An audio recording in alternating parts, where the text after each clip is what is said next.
തമിഴ്നാടിനെ ഞെട്ടിച്ച കരൂർ ദുരന്തത്തിൽ വിമർശനവും പ്രതിഷേധങ്ങളും ഒപ്പം തന്നെ വിവാദങ്ങളും ഒക്കെ കടുത്തുകൊണ്ടിരിക്കുകയാണ്. ആ ഒരു സാഹചര്യത്തിൽ കരൂർ ദുരന്തത്തിൽ CBI അന്വേഷണം ആവശ്യപ്പെട്ടുള്ള TVK ഹർജി മദ്രാസ് ഹൈക്കോടതി മധുരൈ ബെഞ്ച് ഇന്ന് പരിഗണിക്കുകയാണ്. സംഭവത്തിന് പിന്നിൽ DMK ഗൂഢാലോചനയുണ്ടെന്ന ഗുരുതര ആരോപണവുമാണ് TVK പ്രധാനമായും ഉന്നയിക്കുന്നത്. വിജയ്ക്കെതിരെ കേസെടുക്കണമെന്നാവശ്യപ്പെട്ടുള്ള പൊതു താൽപര്യ ഹർജിയും TVK നേതാക്കളുടെ മുൻകൂർ ജാമ്യാപേക്ഷയും ഇന്ന് പരിഗണിക്കും. MA ബേബിയുടെ നേതൃത്വത്തിൽ CPM സംഘം ഇന്ന് കരൂർ സന്ദർശിക്കും. കൂടുതൽ വിവരങ്ങളുമായി അഭിലാഷ് രാധാകൃഷ്ണൻ ചേരുന്നു. അഭിലാഷ്, ഇന്ന് ഇരു പാർട്ടികൾക്കും പ്രധാനപ്പെട്ട നിർണായകമായൊരു ദിവസം എന്ന് തന്നെ പറയാം. കാരണം വിജയ്ക്കെതിരെ കേസെടുക്കണമെന്ന് എന്നുള്ള ഒരു ഹർജിയുണ്ട്. അതുപോലെ തന്നെ TVK ഒരു ഹർജി നൽകിയിട്ടുണ്ട്, CBI അന്വേഷണം വേണമെന്ന്. അങ്ങനെ നോക്കുമ്പോൾ രണ്ട് പാർട്ടികൾക്കും നിർണായകമായൊരു ദിവസം തന്നെയല്ലേ ഇന്ന്? അനുശ്രീ, വളരെ പ്രധാനപ്പെട്ട DMKക്കും TVKക്കും വളരെ പ്രധാനപ്പെട്ട ഒരു ദിവസമാണെന്ന്. കരൂർ ദുരന്തവുമായി ബന്ധപ്പെട്ട് 41 പേർ കൊല്ലപ്പെട്ടതുമായി ബന്ധപ്പെട്ട് 3 ഹർജികളാണ് ഇന്ന് ഹൈക്കോടതിക്ക് മുമ്പാകെ എത്തുക. അതിലേറ്റവും പ്രധാനപ്പെട്ടത് ഇതിൽ ഗൂഢാലോചന, കരൂർ ദുരന്തത്തിൽ പ്രത്യേകമായിട്ടുള്ളൊരു ഗൂഢാലോചന ഉണ്ട്, അതെന്താണെന്ന് അന്വേഷിക്കണമെന്നുള്ള TVKയുടെ ഹർജിയാണ് ഇന്ന് കോടതിക്ക് മുമ്പാകെ എത്തുക. അതിൽ TVK അതിലേറ്റവും കൂടുതലായിട്ട് ആരോപിക്കുന്നത് ഭരണപക്ഷി MLA ആയിട്ടുള്ള സെന്തിൽ ബാലാജിക്ക് ഈ ഒരു അപകടത്തിൽ, ഈ ഒരു ദുരന്തത്തിൽ പങ്കുണ്ട്.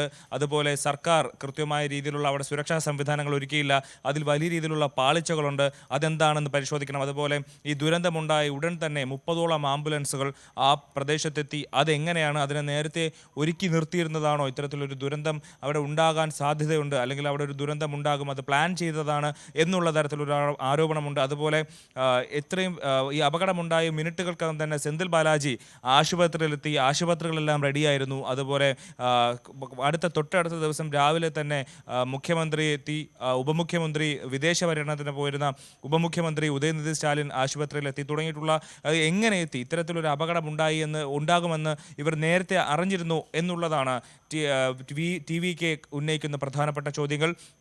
ഇതിൽ രാഷ്ട്രീയമായിട്ടുള്ള ഒരുപാട് ചോദ്യങ്ങളുണ്ട്. വേലുച്ചാമിപുരം എന്ന് പറയുന്ന ഒരു ചെറിയ സ്ഥലം TVKക്ക് അനുവദിച്ചതിൽ അവർക്ക് TVK ആരോപണം ഉന്നയിക്കുന്നുണ്ട്.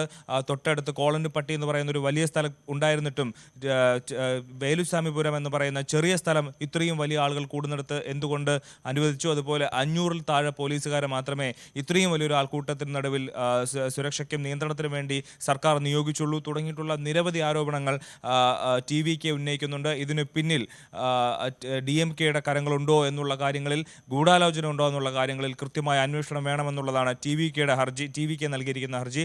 മറ്റൊന്ന് പറയുന്നത്, TVK നേതാക്കളായിട്ടുള്ള ജനറൽ സെക്രട്ടറി N ആനന്ദും അതുപോലെ ഡെപ്യൂട്ടി ജനറൽ സെക്രട്ടറി CTR നിർമ്മൽകുമാറും ഇരുവരും മുൻകൂർ ജാമ്യാപേക്ഷ നൽകിയിട്ടുണ്ട്. ഈ കേസുമായി ബന്ധപ്പെട്ട് കരൂർ വിഷയത്തിൽ അറസ്റ്റ് തടയാൻ വേണ്ടിയിട്ടുള്ള മുൻകൂർ ജാമ്യ ഹർജി നൽകിയിട്ടുണ്ട്. അത് ഇന്ന് കോടതിക്ക് മുൻപാകെ എത്തും. അതായത് ഇത്തരത്തിൽ സർക്കാർ പറയുന്നത് ഈ ഒരു അപകടമുണ്ടായതിന് പിന്നിൽ TVK പാർട്ടി നേതാക്കളുടെ ഈ പരിപാടിയുടെ സംഘാടനത്തിലുള്ള പിഴവാണ്.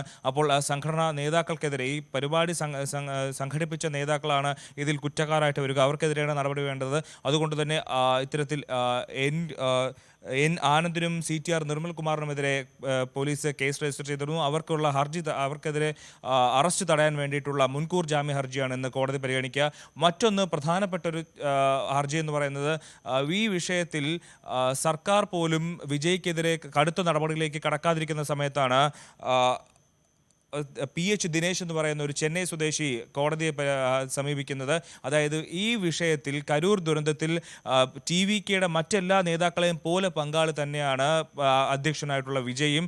അപ്പോൾ എന്തുകൊണ്ട് വിജയ്ക്കെതിരെ നടപടി എടുക്കുന്നില്ല, വിജയ് എന്തുകൊണ്ട് അറസ്റ്റ് ചെയ്യുന്നില്ല എന്നുള്ള ചോദ്യം ഉന്നയിച്ചുകൊണ്ടാണ് ഇപ്പോൾ PH ദിനേശ് എന്ന് പറയുന്ന ചെന്നൈ സ്വദേശി ഹൈക്കോടതിയെ സമീപിച്ചിരിക്കുന്നത്.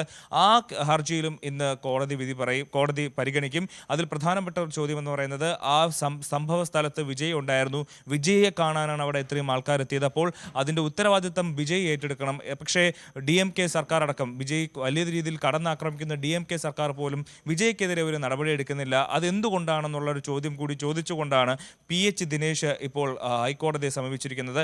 ആ ഹർജി കൂടി ഇന്ന് ഹൈക്കോടതി പരിഗണിക്കാനിരിക്കുകയാണ്. എന്തായാലും TVKക്കും DMKക്കും ഈ വിഷയത്തിൽ നിർണായകമായ ഒരു ദിവസം തന്നെയാണ്. ഇപ്പോൾ ഏത് രീതിയിൽ ഇപ്പോൾ പ്രധാനപ്പെട്ട TVKയുടെ ഹർജിയിൽ DMKക്ക് അനുകൂലമായിട്ടോ TVKക്ക് അനുകൂലമായിട്ടോ ഒരു വിധി വന്നാൽ രണ്ടും വരുന്ന തെരഞ്ഞെടുപ്പിൽ വലിയ രാഷ്ട്രീയ കോളിളക്കം ഉണ്ടാക്കാൻ കഴിയുന്ന തരത്തിലുള്ള ഒരു നിരീക്ഷണം തന്നെയായിരിക്കും കോടതിയിൽ നിന്ന് വരുന്നതെങ്കിൽ, അതായത് TVKക്ക് അനുകൂലമായാൽ DMKക്ക് എതിരായിരിക്കും, DMKക്ക് എതിരായാൽ അത് TVKക്ക് അനുകൂലമായിരിക്കും. അത്തരത്തിൽ നിരീക്ഷണം ഏത് തരത്തിൽ വന്നാലും അത് ഏതെങ്കിലും ഒരു പക്ഷത്തിന് അനുകൂലമായിരിക്കും എന്നുള്ളതാണ് ഏറ്റവും പ്രധാനപ്പെട്ട കാര്യം. അത് വരുന്ന തെരഞ്ഞെടുപ്പിൽ അത് പ്രതിഫലിക്കുകയും ചെയ്യും. എന്തായാലും ഇന്നത്തെ ദിവസം തമിഴ്നാടിനെ സംബന്ധിച്ച്, തമിഴ്നാടിൻ്റെ ഭാവി രാഷ്ട്രീയത്തെ സംബന്ധിച്ച് വലിയ രീതിയിലുള്ള പ്രധാനപ്പെട്ട ഒരു ദിവസം തന്നെയാണ് അനുശ്രീ. ശരി അഭിലാഷ്, അതേസമയം ഇന്ന് CPM സംഘം കരൂർ സന്ദർശിക്കുകയാണ്. ഏതെങ്കിലും പ്രധാനപ്പെട്ട അധികാരികളുമായുള്ള കൂടിക്കാഴ്ചയ്ക്കുള്ള സാധ്യതയുണ്ടോ? അനുശ്രീ, ഇന്ന് CPM general secretary MA baby അടങ്ങുന്ന സംഘം കരൂർ സന്ദർശിക്കും.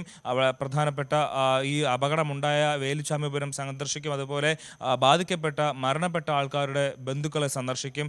പ്രദേശത്ത് എന്താണ് അന്നുണ്ടായെന്നുള്ള കാര്യത്തിൽ വിലയിരുത്തി അതിലൊരു കൃത്യമായ നിലപാട് കൂടി CPM ഇന്നെടുക്കും. കാരണം എന്തായാലും DMK മുന്നണിയിലാണ് CPM. അതുകൊണ്ട് തന്നെ DMKക്ക് അനുകൂലമായ ഒരു നിലപാടായിരിക്കും പറയുന്നത്. പക്ഷേ ആ പ്രദേശം മുഴുവൻ സന്ദർശിച്ച് അവിടുത്തെ കാര്യങ്ങൾ വിലയിരുത്തി CPMന്റെ ഭാഗത്തുനിന്ന് അവരുടെ നിലപാട് കൂടി ഇന്ന് തന്നെ വ്യക്തമാക്കുമെന്നാണ് മനസ്സിലാക്കുന്നത്. അനുശ്രീ. ശരി, കരൂർ ദുരന്തത്തിൽ 2 ഹർജികളും ഇന്ന് കോടതി പരിഗണിക്കുന്നു എന്നുള്ള വിവരങ്ങളാണ് പുറത്തു വരുന്നത്. ഒപ്പം തന്നെ CPM സംഘം ഇന്ന് കരൂർ സന്ദർശിക്കുകയും ചെയ്യും. അഭിലാഷ് രാധാകൃഷ്ണനാണ് കൂടുതൽ വിവരങ്ങൾ നൽകിയത്.